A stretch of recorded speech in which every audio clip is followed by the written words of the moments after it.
नई सरकार नहीं, आप कंफ्यूज कर रहे हैं सुनील कुमार साजन जी। खड़गे साहब ने कह दिया जिसकी ज्यादा सीटें आएंगी प्रधानमंत्री उसका होगा। 325 के करीब सीटों पर कांग्रेस लड़ रही है, जाहिर सी बात है उनकी सीटें ज्यादा आएंगी। दूसरी सबसे ज्यादा सीटों पर समाजवादी पार्टी लड़ रही है, लेकिन 63 सीटों पर लड़ रही है। तो अब अगर देखा जाए तो प्रधानमंत्री की दौड़ समाजवादी पार्टी या फिर कांग्रेस के बीच ही तो है। तो इसीलिए मैंने आपसे पूछा कि क्या अखिलेश यादव राहुल के नाम पर सहमत हैं? तो इसका मतलब आप और जी न्यूज ये मान रहा है ना कि हम 295 आ रहे हैं। नहीं, मेरे मानने से कुछ नहीं होता। अगर आपने सुना हो तो कांग्रेस का इंटरनल असेसमेंट जो था वो 2019 में, सुनिए 180 सीट का था, 53 सीटें आई। अब उनका इंटरनल असेसमेंट जो था कांग्रेस का 100 सीटों का था। अब कितनी आएंगी मैं कह नहीं सकता। मेरे 295 से क्या होता है सर? मेरी तो शुभकामनाएं आपको। अनुराग जी, इस चुनाव में समाजवादी पार्टी का लक्ष्य रहा है कि जो बीजेपी ने पिछड़े दलितों का हक छीनने का प्रयास किया है, देश में बेरोजगारी बढ़ाई है, देश में महंगाई बढ़ाई है। अच्छा चलिए, प्रधानमंत्री पद की बात पे आप जवाब नहीं देंगे, ये बता दीजिए कि समाजवादी पार्टी अपनी 5 सीटें बचा लेगी, ये बता दीजिए। समाजवादी पार्टी इतनी सीटें ला रही है कि ध्यानी और ज्ञानी ये दोनों 4 तारीख को आपको शाम के बाद नहीं दिखाई देंगे। अच्छा, 295 में से आपकी कितनी होंगी? ये मेरे सवाल का जवाब। 295 में से आपकी कितनी होंगी सर समाजवादी पार्टी की? भारतीय जनता पार्टी उत्तर प्रदेश जीत करके दिल्ली में 2-2 बार। ठीक है सुनील जी, आपसे अब 4 तारीख को हम मिलेंगे। आपने ये जो बड़ा दावा किया है कि भारतीय जनता पार्टी उत्तर प्रदेश से कम अच्छा प्रदर्शन करने नहीं जा रही है। मैं अब हमारे साथ डिप्टी सीएम बिहार के विजय कुमार सिन्हा जी जुड़ गए हैं।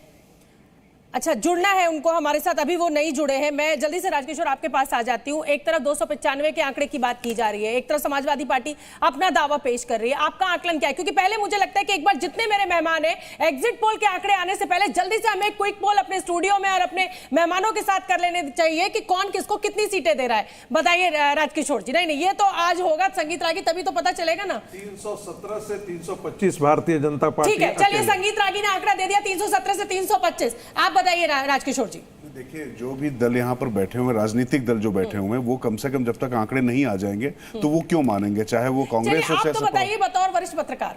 नहीं, मुझे ऐसा लगता है कि जो पिछली बार का जो आंकड़ा है उससे बहुत ज्यादा अंतर नहीं आने वाला है भारतीय जनता पार्टी की सीटों में। आरती टिक्को, देखिए 300 की ही रेंज में मुझे लगता है, और बिल्कुल मैं इनके साथ इत्तेफाक करती हूँ कि ज्यादा अंतर नहीं को स्टेटस को। ठीक है, संदीप वामजाल। मेरा मानना है कांग्रेस इस बार 90 सीट से कम नहीं लाएगी, और भारतीय जनता पार्टी के 300 सीट तो आने नहीं है, 265 से 270 सीट आएंगी। ठीक है, AK वाजपेयी साहब, यहाँ पर देखिए वरिष्ठ पत्रकारों के पैनल ने अपना एग्जिट पोल बता दिया है। आपका एग्जिट पोल क्या कह रहा है?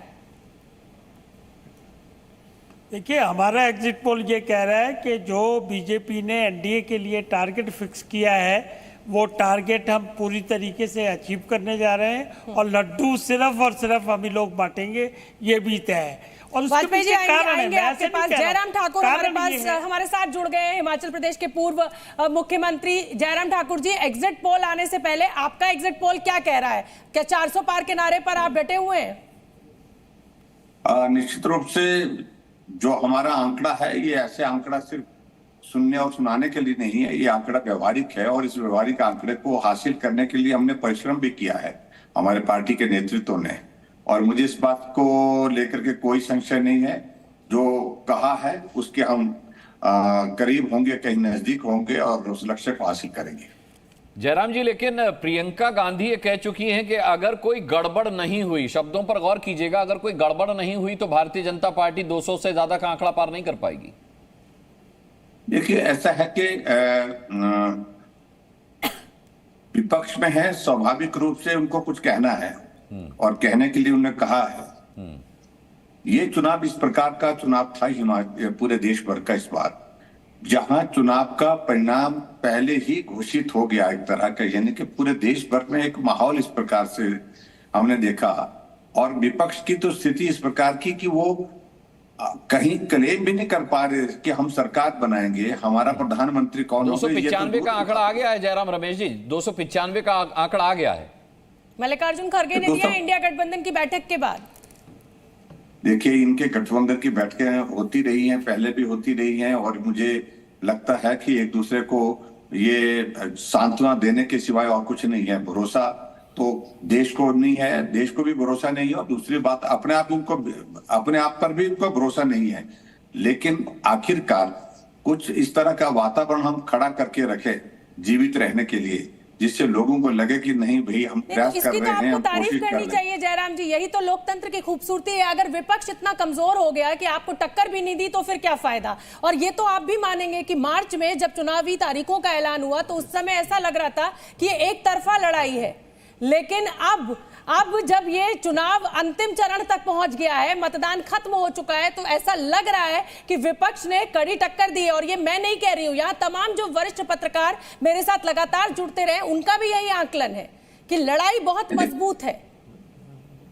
देखिए, स्वाभाविक रूप से ये तो हमको मान करके चलना चाहिए, चुनाव तो चुनाव है, और हमने इसको पार्टी के हमारे नेतृत्व ने चुनाव को गंभीरता से लिया है। ऐसा नहीं है कि हमने ऐसा बोला है कि इस चुनाव में मुकाबला ही नहीं है। लेकिन ये परिस्थिति मैं आपको बता रहा हूं कि विपक्ष का जो पूरा चुनाव अभियान रहा, उस अभियान में आपने इस चीज को देखा होगा कि कभी उन्हें इस बात को लेकर के जिक्र ही करने की स्थिति में नहीं हो पाए वो कि हम जो है सरकार बनाएंगे।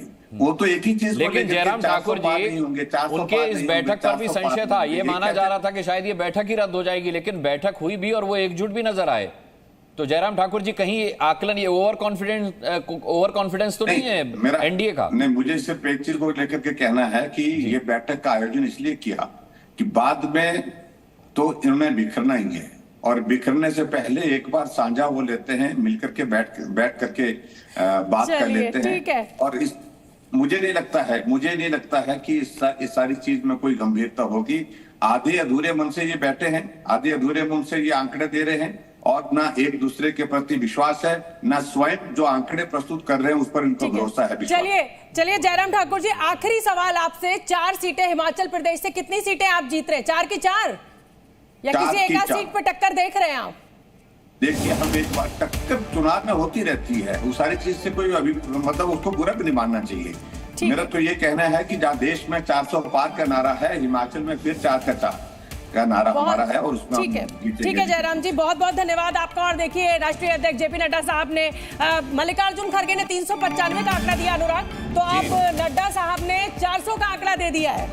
295 का आंकड़ा दिया है, 295 का दिया, माफ कीजिए मल्लिकार्जुन खड़गे ने। थोड़ी देर के लिए आपकी बात सुन के वो खुश हो गए होंगे। भावना झलक रही है। तो इसमें मतलब अब पत्रकार की क्या भावना हो सकती है? हम पहले ही आपको बता चुके हैं कि हम तो बैंड बाजे वाले हैं, कोई जीते कोई हारे, हमें तो बैंड बाजा बजाना है और निकल जाएंगे। दीपक चौरसिया हमेशा कहते थे हमसे।